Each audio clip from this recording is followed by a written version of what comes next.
میں چونک کر اس کے کمرے کے پاس گئی تو آواز آنا بند ہو گئی۔ میں سوچنے لگی کہ مجھے وہم ہو گیا یا پھر واقعی آواز آئی تھی۔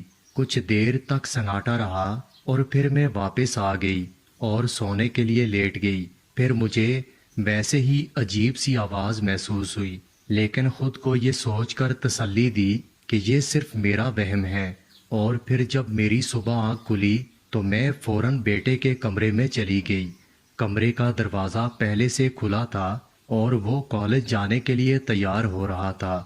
یہ اس کا کالج کا دوسرا سال تھا۔ البتہ بیٹی ابھی تک سو رہی تھی، جبکہ بیٹی تو میرے اٹھائے بغیر خود ہی ہمیشہ وقت پر جاگ جایا کرتی تھی، مگر آج اتنی گہری نیند سو رہی تھی کہ بار بار آواز دینے پر بھی اس کی آنکھ نہیں کھل رہی تھی۔ میں نے اسے زبردستی سے اٹھایا تو وہ بہت مشکل سے اٹھ کر بیٹھی۔ اس کی حالت ایسی تھی جیسے رات بھر جاگتی رہی ہو۔ اس کی آنکھیں نیند کی کمی کی وجہ سے سرخ ہو رہی تھیں۔ میں نے حیرت سے پوچھا کہ رات بھر جاگتی رہی ہو کیا؟ اس لیے اٹھا نہیں جا رہا؟ میری بات سن کر وہ خاموش ہو گئی اور جلدی سے پوری آنکھیں کھول کر بیٹھ گئی۔ کہنے لگی، نہیں ماں، میں اور بھائی تو فوراً سو گئے تھے۔ آپ کو تو پتہ ہے مجھے وقت پر سونے کی عادت ہے۔ میں نے اسے گورتے ہوئے دیکھا اور کہا، اس لیے تو پوچھ رہی ہوں کہ آج کیا ہو گیا ہے؟ بغیر میری بات کا جواب دیے وہ جلدی سے اٹھی اور اپنا منہ دھونے کے لیے بھاگ گئی۔ اس کا رویہ مجھے غیر معمولی لگ رہا تھا۔ خیر، میں نے ان دونوں کو تیار کر کے بھیجا اور جب اپنے بیٹے کے کمرے سے بستر اٹھانے کے لیے گئی تو میری نظر ایسی چیز پر پڑی کہ میں بری طرح چونک گئی۔ میرے بیٹے کے کمرے میں اس چیز کا کیا کام تھا؟ آج سے پہلے تو میں نے کبھی یہ چیز نہیں دیکھی تھی۔ میں نے بستر اٹھایا، صفائی کی، کھانا بھی تیار کر دیا اور پھر دونوں بچے واپس آئے۔ میں نے سوچا کہ سیدھی طرح بیٹے سے پوچھ لوں کہ رات بھر وہ دونوں کیا کر رہے تھے، لیکن پھر میں خاموش ہوئی۔ آج کا دور بدل گیا ہے، پہلے جیسا نہیں رہا کہ جب ماں باپ سیدھی طرح بچوں سے سختی سے سوال جواب کرتے تھے اور بچے ڈر کر جواب دے دیا کرتے تھے۔ یہ آج کے دور میں اگر بچوں سے زیادہ سوال جواب کیے جائیں تو وہ ماں باپ سے جھگڑا کرنے لگتے ہیں اور پھر دوریاں پیدا ہونے لگتی ہیں۔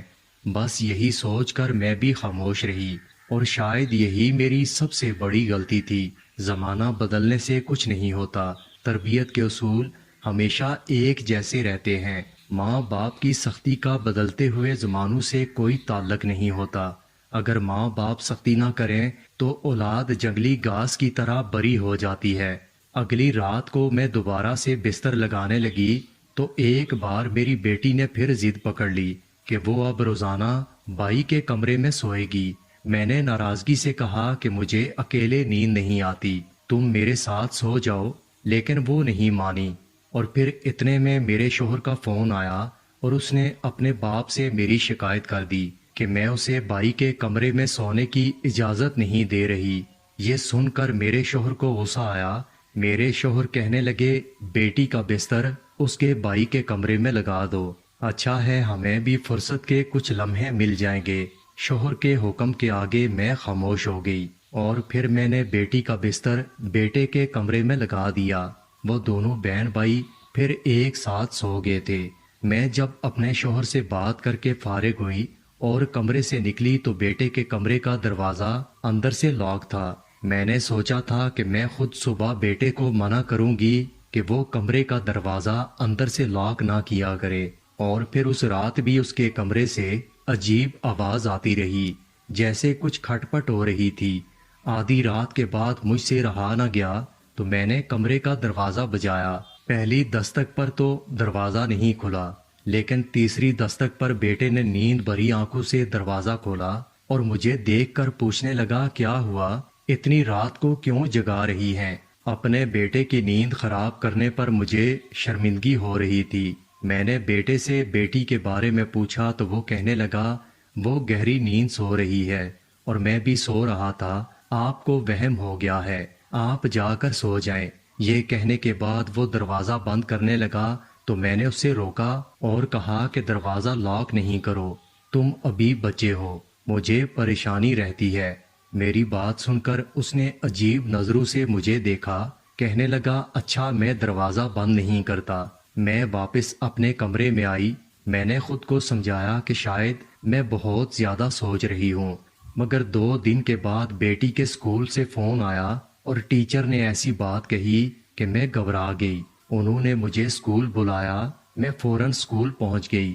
بیٹی کے ٹیچر نے خصوصی طور پر مجھ سے ملاقات کی اور کہنے لگی آپ کی بیٹی ہماری کلاس کی بہت لائق بچی تھی، لیکن نہ جانے اسے 3-4 دن سے کیا ہوا، وہ سارا وقت کلاس میں سوئی رہتی ہے، پڑھائی پر کوئی توجہ نہیں دیتی۔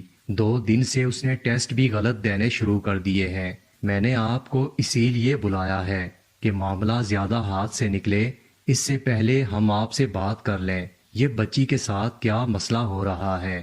ایسا لگتا ہے جیسے رات بھر سوتی ہی نہیں ہے۔ اب تو اس نے اپنے دوستوں سے بات چیت کرنا بھی چھوڑ دی ہے۔ وہ بالکل خاموش رہتی ہے اور بس سوتی رہتی ہے، اس کا دھیان کہیں اور ہے۔ اس نے مقابلے سے بھی اپنا نام نکلوا لیا، جبکہ پچھلے کئی سالوں سے یہ مقابلے وہی جیت رہی ہے۔ کیا آپ کے گھر میں کوئی مسئلہ چل رہا ہے جس کی وجہ سے آپ کی بیٹی پریشان ہے؟ دوستو، اس کہانی کا اگلا پارٹ میرے چینل پر موجود ہے۔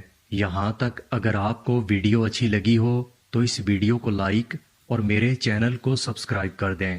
اپنا بہت سارا خیال رکھیے گا۔ ملتے ہیں اگلی ویڈیو کے ساتھ۔